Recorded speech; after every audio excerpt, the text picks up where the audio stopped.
Jako zawodowa kolarka górska zawsze dbałam o swoje zdrowie, kondycję fizyczną i mentalną. Dzisiaj każdy dzień rozpoczynam z myślą, że to, co robię dla swojego ciała, ma ogromny wpływ na moje samopoczucie i osiągnięcia. Jednakże coraz częściej zdaję sobie sprawę, że zdrowie to nie tylko dieta, trening i regeneracja. To również troska o naszą planetę. Nasze zdrowie jest ściśle związane ze stanem środowiska, w którym żyjemy. Czyste powietrze, zdrowa gleba i czysta woda są fundamentami naszej egzystencji. Zapraszam do obejrzenia pierwszego odcinka naszego serialu, w którym pokażemy, jak można przyczynić się do ochrony przyrody i wspólnie zadbać o naszą przyszłość.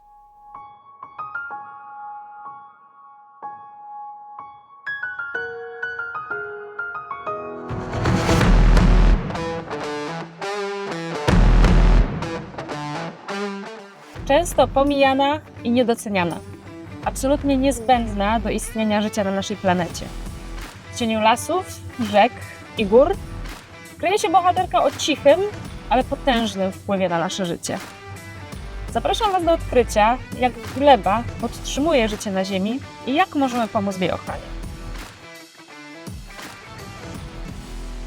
Każdego dnia niezliczone mikroorganizmy prowadzą w glebie złożone procesy chemiczne. To dzięki temu mamy świeże warzywa, soczyste owoce, a nawet ubrania. Gleba jest podstawą rolnictwa, a więc podstawą naszego przetrwania. I wyobraźcie sobie, że dzięki niej powstaje 95% naszego jedzenia.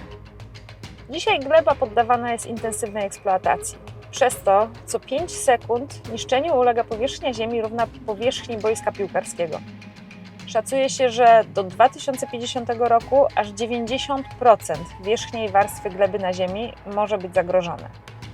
Co to oznacza? Gleba utraci swoje związki mineralne, które potrzebne są roślinom do wzrostu.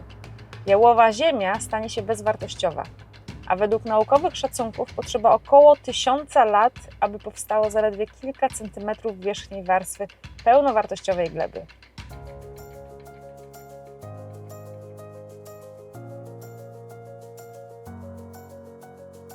Jesteśmy w Wielkopolsce. To jeden z najbardziej rozwiniętych rolniczo regionów w Polsce. Rolnicy gospodarują tutaj na obszarze blisko 2 milionów hektarów. Oznacza to, że użytki rolne stanowią około 60% całego regionu. Dzisiaj odwiedzimy rolniczy zakład doświadczalny w Sielinku, funkcjonujący prawie od 70 lat.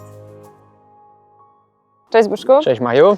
Bardzo Ci dziękuję za poświęcony czas. Czy mógłbyś mi opowiedzieć, czym zajmujecie się tutaj w gospodarstwie? Znajdujemy się na terenie generalnie Powiatowego Zespołu Doradztwa Rolniczego nr 2 w Sielinku, które podlega Wielkopolskiemu Ośrodku Doradztwa Rolniczego w Poznaniu.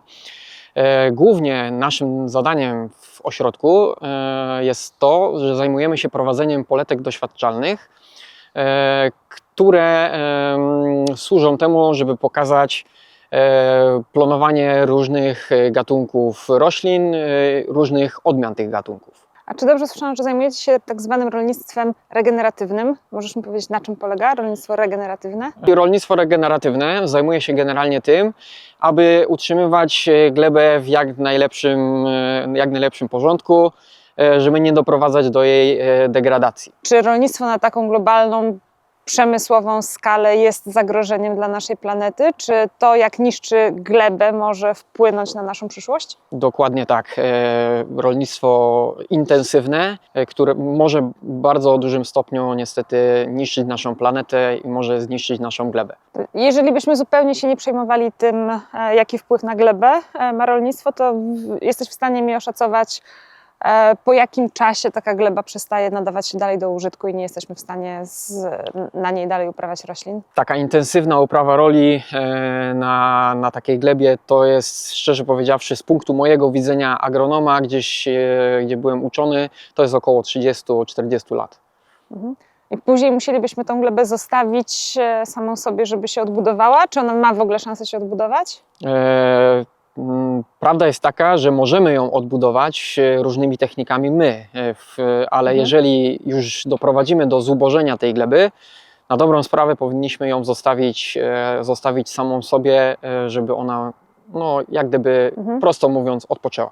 Powiedz, czy to rolnictwo regeneratywne to jest coś całkowicie nowego, co zostało odkryte teraz, kiedy widzimy, jak zagrożona jest nasza planeta, czy to jest bardziej wracanie do podstaw tego, jak rolnictwo wyglądało w dawnych latach? To jest temat bardzo, bardzo dawny, to są tak, sięgamy lat 30., 40. Kiedyś bardzo dbano o to, bardzo dbano o glebę. Nie było tak intensywne rolnictwo. Czym bardziej zbliżaliśmy się tych lat tutaj 90., 2000, tym to rolnictwo wchodziło na bardziej jako rolnictwo intensywne. Skalę przemysłową. Na skalę tak? przemysłową, dokładnie, ponieważ liczył się tylko zysk. Kiedyś rolnictwo służyło głównie nam, człowiekowi. Była mniejsza jak gdyby ludność na świecie, była mniejsza liczba ludności i rolnictwo takie lokalne służyło temu, żeby wyżywić głównie rodzinę, czyli nie było takiej potrzeby, żeby na skalę przemysłową produkować. Dlatego to rolnictwo regeneratywne kiedyś jak gdyby było utrzymywane. A dalej w dzisiejszych czasach odchodzi się od tego rolnictwa regeneratywnego na rzecz właśnie intensywnej produkcji, ponieważ liczy się, no niestety, no, przykro jest mi to mówić, jest no, rządza zysku.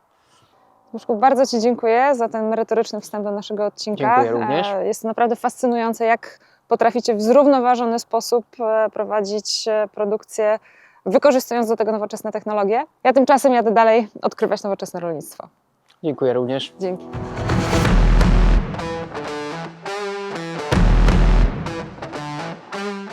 Jednym z głównych czynników mającym bezpośredni wpływ na jakość gruntów jest oczywiście rolnictwo.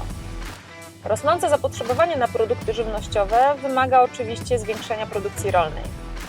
Czy da się sprostać tak dużemu zapotrzebowaniu i równocześnie zapobiegać niszczeniu gleby?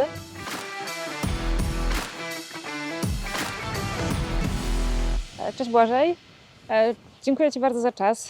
Czy mógłbyś opowiedzieć mi o tym, czym zajmujecie się w Top Farms? Cześć Majo.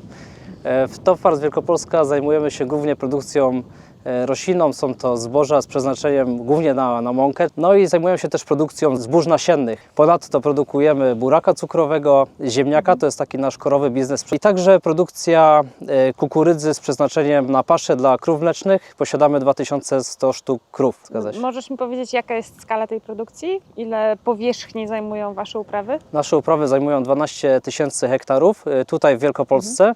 To jest naprawdę taka skala przemysłowa. Czy da się, prowadząc uprawy na tak dużą skalę, dbać jednocześnie o glebę, aby nie ulegała ona zniszczeniu? Tak, nasi specjaliści, nasi pracownicy od lat już próbują wprowadzić szereg praktyk, które sprawią, że ta gleba zacznie żyć. Wprowadziliśmy sobie kodeks 5C. Próbujemy zachęcić wszystkich, żeby zacząć stosować te techniki, które no, my widzimy, że przynoszą duże zyski i udaje nam się to robić z sukcesem. Dochodzi jeszcze przede wszystkim technologia, czyli rozwój rolnictwa 4.0. Chodzi tutaj o zastosowanie m.in. dronów, które mapują nam te pola. Możemy dzięki dronom na przykład sprawdzić, na której powierzchni, w której lokalizacji znajdują się chwasty. Świetnie słyszeć, że można uprawiać duży przemysł i jednocześnie dbać o nasze środowisko i mam nadzieję, że to już nie będzie tylko i wyłącznie Wasza domena, ale całego przemysłu. Na zakończenie mam dla Ciebie niespodziankę. Siejemy tutaj niedaleko, gdzie jesteśmy, orkisz. Czekaj, nie wiem, czy moje plecy są na to przygotowane. Chciałem Cię zaprosić, żebyś spróbowała zasiać sama. Może nie duży areał, ale ile Ci się uda, to spróbujesz. Ciągnik gąsienicowy wraz z siewnikiem. Zapraszam Cię. A jak ciągnikiem, to z wielką przyjemnością. Rolnictwo ekologiczne w Polsce rozwija się dynamicznie, ale daleko nam do takich krajów jak Finlandia, Dania czy Szwecja. Przejście na zrównoważone metody produkcji rolnej nie tylko wspiera zdrowie ekosystemów, ale także odpowiada na rosnące zapotrzebowanie konsumentów na zdrową i ekologiczną żywność. Wspieranie dalszego rozwoju tego sektora poprzez politykę, edukację i innowacje będzie kluczowe dla osiągnięcia długoterminowej równoważności. Na północ od Poznania działa Zagroda Szczęśliwych Zwierząt. To ekologiczne i certyfikowane gospodarstwo działające według zasad rolnictwa biodynamicznego. Co to oznacza? Rolnictwo ekologiczne i zrównoważone, one po prostu współgrają ze sobą. One tworzą jedność, taką całość w ekosystemie. Znajdujemy się w Białęgach pod Poznaniem. Jest to gospodarstwo ekologiczne certyfikowane. My Produkując, dbamy o jakość, o żyzność tej gleby, nawet bym powiedziała, że poprawiamy jej jakość. Wprowadzamy w życie tak zwane zadrzewienia, zakrzewienia śródpolne, które zostały, można powiedzieć, że zniszczone w tych latach 80. Wracamy do tego, co było kiedyś, czyli łączymy jakby historię z nowoczesnością. Próbujemy wejść w stare odmiany. Jest to pszenica płaskórka, samopsza oraz orkisz, dlatego że te odmiany nie są zniszczone tą chemią, nie mają takich chorób jak te nowe odmiany zbóż, które są gdzieś zmodyfikowane genetycznie. Jesteśmy teraz w najlepszym na takim etapie, żeby coraz więcej mówić o ekologii, żeby naszych tak zwanych przyszłych konsumentów zachęcić do tego. Bardzo ważne jest, żeby wchodząc do sklepu czytali etykiety, szukali tego listka zielonego. To jest taki wyznacznik, że ten produkt jest wyprodukowany standardami unijnymi, jeżeli chodzi o rolnictwo ekologiczne. Degradacja gleb w Polsce jest problemem złożonym, wymagającym skoordynowanych działań na poziomie lokalnym i krajowym. Wdrożenie zrównoważonych praktyk rolniczych oraz ochrona gleb są kluczowe dla przyszłości rolnictwa i ochrony środowiska w Polsce. A urodzajne gleby pozwalają na produkcję różnorodnych upraw, co wpływa na zróżnicowanie diety i zdrowie człowieka. Dziękuję, że odkryliście wraz ze mną, jak ważna jest dla nas gleba. Zapraszam serdecznie do kolejnego odcinka.